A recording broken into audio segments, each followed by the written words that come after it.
os reis subiam ao trono em Israel? Havia um protocolo a ser seguido.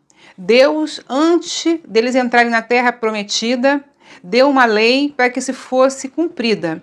Lá em Deuteronômio 17, a partir do 15, começa a nos mostrar como era feita a eleição dos reis. E eles deviam seguir sempre aquele protocolo. Dentre eles estavam não acumular para si cavalos, não retornar ao Egito, porque eles estavam de frente para Canaã. Então Deus está falando, não volte ao Egito, vocês vão entrar e não volte ao Egito. Esse era um dos mandamentos para o rei de Israel. E dentre eles que eles não poderiam se casar com mulheres estranhas e só poderia ter sobre si rei que fosse seus irmãos. E nós vamos ver como esses reis vão se comportar diante dessa lei. Saul, que reinou 40 anos e ouviu essa palavra, que o Senhor o tinha rejeitado. E o segundo foi Davi, que também reinou 40 anos e era um homem segundo o coração de Deus.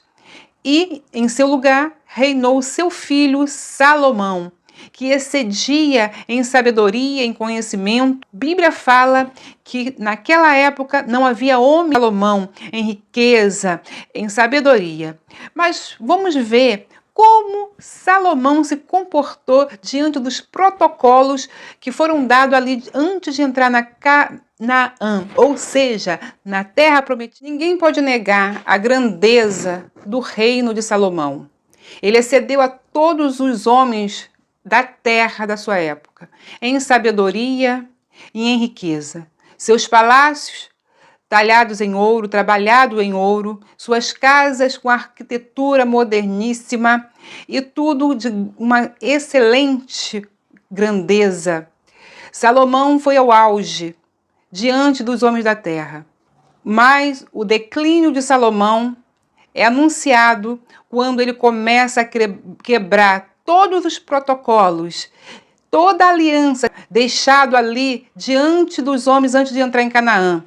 E uma delas foi, ele voltou ao Egito, ele fez o povo retornar ao Egito para buscarem cavalos. E manadas de cavalo chegaram a Jerusalém, vinda do Egito. Outra coisa que ele cometeu, casou-se com muitas mulheres.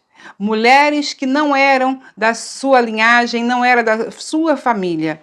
A Bíblia diz que ele teve 700 mulheres e 300 concubinas, contrariando todo o preceito divino. E então aconteceu o que havia sido predito. Salomão levantou altares para suas esposas, para suas mulheres, e ele mesmo colocou incenso e fez sacrifício nesses altares, fazendo todo Israel pecar. E a consequência desses atos, dessa quebra de acordo de Salomão com o Senhor, foi o reino dividido. A partir daquele momento, o Senhor rasgou o reino da mão de Salomão e passou a seu servo. Nós vemos que a palavra de Deus ela tem que ser obedecida à risca.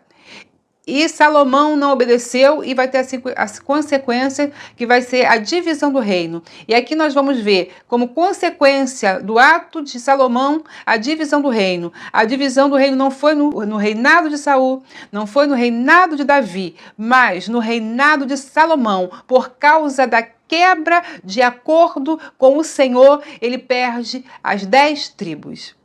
O reino poderia ser dividido em qualquer reino, mas Salomão deu o motivo certo para que o reino fosse dividido justamente com ele.